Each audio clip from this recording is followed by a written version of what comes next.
Ratusan personel lalu lintas Polda Sulawesi Selatan mengikuti simulasi pengamanan dan pengawalan Capres dan Cawapres 2024. Simulasi dilakukan untuk meningkatkan kemampuan dan profesionalisme petugas dalam pengamanan dan pengawalan Capres dan Cawapres pada masa kampanye.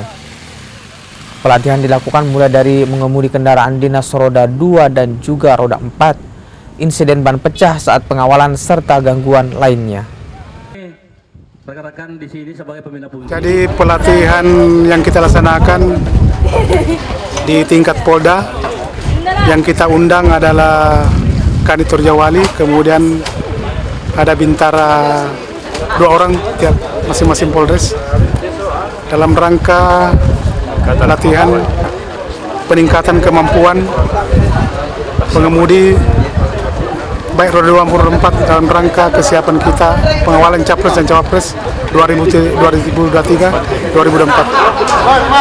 Jadi sebelumnya saya ingin menyampaikan bahwa ini salah satu bentuk keseriusan Polri dalam hal ini di Telantas Polda Sulsel dalam menghadapi pemilu 2023-2024. Adapun jenis pelatihan kita laksanakan, yang pertama teori, kemudian yang kedua ada 3 teknik yang kita latihkan.